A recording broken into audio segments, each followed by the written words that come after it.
LIC முதலீடு மற்றும் காப்பீடு தொடர்பான அனைத்து சந்தேகம் மற்றும் விவரங்களுக்கு 8973775326 எண்ணை அணுகவும்.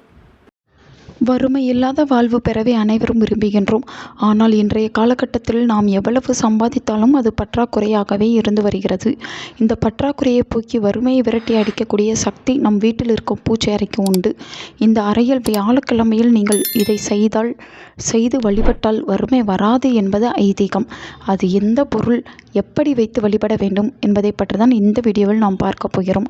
அதுவும் மார்கழி மாதத்தில் வரக்கூடிய முதல் வியாழக்கிழமையன்று இந்த பரிகாரத்தை நீங்கள் செய்வது உங்களுடைய வாழ்க்கையில் செல்வ வளத்தை மேலும் மேலும் அதிகரிக்க செய்யும். இந்த பரிகாரத்தில் வைக்கப்படும் முக்கிய பொருளாக இருப்பது கலசம் மற்றும் ஊறுகாய். கலசம் மகாலட்சுமிக்கும் ஊறுகாய் குபேரனுக்கும் உகந்த ஒரு பொருளாக குறிப்பிடப்படுகிறது. அந்த வகையில் நீங்கள் வியாழக்கிழமை தோறும் இந்த ஒரு பரிகாரத்தை நம்பிக்கையோடு மார்கழி மாதம் முழுவதும் செய்து வந்தால் உங்களுடைய வாழ்வில் வறுமை நீங்கி வளம் காணலாம். முதலில் ஒரு செம்பு அல்லது பித்தளை கலசம் ஏதாவது ஒன்றை எடுத்துக்கொள்ள வேண்டும். இதுவுமே இல்லை என்றால் எச்சில் படாத எவர் சில்வர் செம்பு போன்றவற்றையும் பயன்படுத்தி கொள்ளலாம். பூஜைக்கு என்று தனியாக வைத்திருக்க வேண்டும்.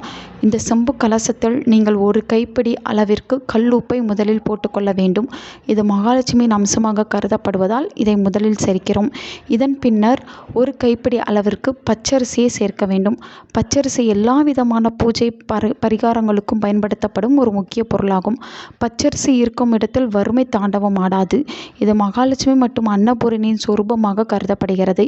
எனவே பரிகாரத்திற்கும் மற்றும் மற்ற பூஜைகளுக்கும் பச்சரிசியை மட்டுமே நீங்கள் பயன்படுத்த வேண்டும். இவற்றுடன் ஒரு கைப்பிடி அளவிற்கு வெல்லம் அல்லது நாட்டு சர்க்கரை சேர்த்து கொள்ளுங்கள். வாழ்வு தித்திப்பாக இருக்கவும் சகல இருள் நீங்கி இனிப்பான மங்களகரமான குடும்ப ஒற்றுமைக்கும் வெல்லம் சேர்க்கப்படுகிறது. இவையெல்லாம் வைத்த பின்பு அதன் மீது 5 ரூபாய் அல்லது 1 ரூபாய் நாணயத்தை வைக்க வேண்டும். பூஜை அறையில் மகாலட்சுமி படம் மற்றும் குபேரன் படம் இருப்பது அவசியமாகும். இவர்களுக்கு முன்னிலையில் நீங்கள் இந்த கலசத்தை ஆவகாசனம் செய்ய வேண்டும். பின்னர் ஒரு ஊறுகாயை சிறிய கிண்ணத்தில் வைத்து கொள்ள வேண்டும். ஊறுகாய் இருக்கும் இடத்தில் வறுமை இருக்காது, குபேர சம்பத்து உண்டாகும் என்பது அனைவரும் அறிந்தது. ஊறுகாய் பிரியராக இருக்கக்கூடிய குபேரனுக்கு வியாழக்கிழமை உகந்ததாக இருப்பதால் இந்த கிழமையில் இதை செய்கிறோம். இவற்றை வைத்து நீங்கள் வழக்கம் போல் குத்துவிளக்கு அல்லது குபேர விளக்கு ஏற்றி சாதாரணமாக வழிபட்டு வந்தாலே போதும். உங்களுடைய வாழ்வில் எவ்வளவு பிரச்சனைகள் இருந்தாலும் அவையெல்லாம் நீங்கி வறுமை இல்லாத வளமான ஒளிமயமான வாழ்வு அமையும்.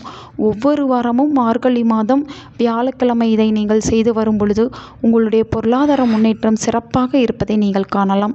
அது மட்டுமல்லாமல் உங்களுடைய வருமானம் உயர ஆரம்பிக்கும். திறமை தட்டி பறிக்கப்படாமல் உங்களுக்கு வரவேண்டிய அதிர்ஷ்டங்களும் சலுகைகளும் லாபமும் வந்து சேரும். நல்லதே நடக்கும். உங்கள் நண்பர்களுக்கும் உங்கள் உறவினர்களுக்கும் இந்த வீடியோவை ஷேர் பண்ணுங்க. அவங்களும் இதை பற்றி தெரிஞ்சுக்கிடட்டும். ஆன்மீகம் டிவி தமிழ் சேனலை சப்ஸ்கிரைப் பண்ணுங்க.